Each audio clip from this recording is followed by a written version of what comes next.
Good morning mga ka-showbiz. Ito na ang ating latest update para sa Barda sa araw na ito.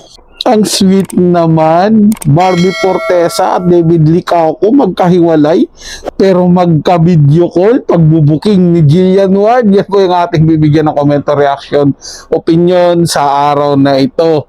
Mga ka-showbiz at mga kapwa Barda fans ko dyan. Kaya naman kung hindi ka pa nakapag-subscribe dito sa ating channel, ano pang hinihintay mo? Mag-subscribe na at i-hit ang notification bell para laging mauna ka sa mga bagong balitang showbiz. Panoorin at pakinggan ng buong detalye at ikaw na ang humusga.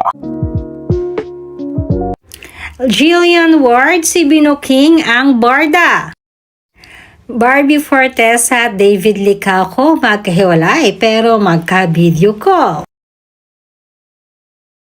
Trending ngayon ang naging motorcade ng float sa Sinulog Festival na Barbie Fortesa para sa isang sikat na food chain. Madami kasi ang happy at the same time may hinahanap ang kapwa endorser ni Barbie Fortesa na si David Licauco.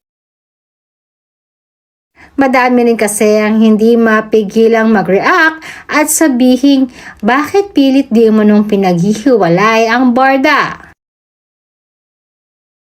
Dahil mag-isa lang si Barbie kanina sa nasabing motorcade.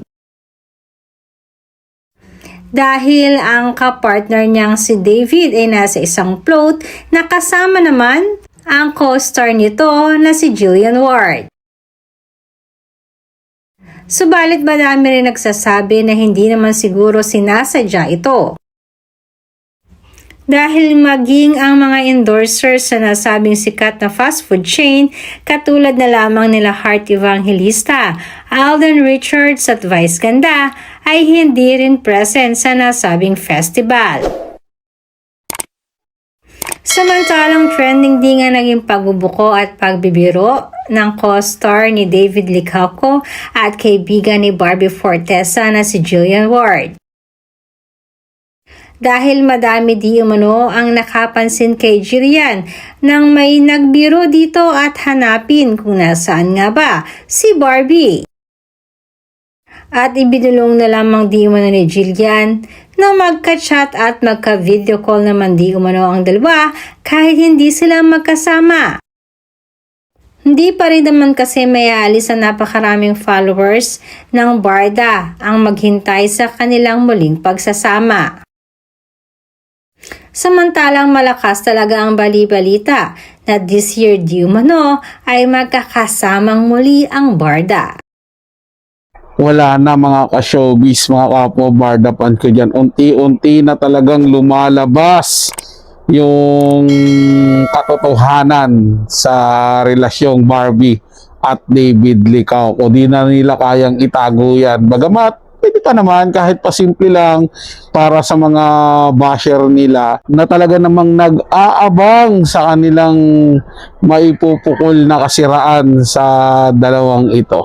Nakakatuwa mga ka-showbiz na mga kapwa Barda fans ko yan na kahit hindi man sila ganun na magkasama, nakukuha pa rin talaga nilang i-update yung isa't isa sa pamamagitan ng pag-chat, pag-video call. Di ba napaka gandang communication niya na kahit gaano sila ka-busy, sinisigurado nilang meron silang time para sa isa't isa. Gaya ng mga basher, kahit gaano nakaganda at katotoo yung mga nakikita nila, dulag pa rin sila sa katotohanan at pilit nilang iginigiit na wala talagang relasyon si Barbie at si David.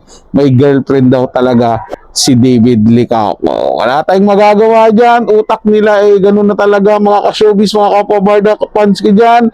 Basta tayo maligayang maligaya at tuloy lang ang pagsuporta sa Barda. Barda lang sa kalam. Barda forever. At eto na, malapit na talaga silang magsama.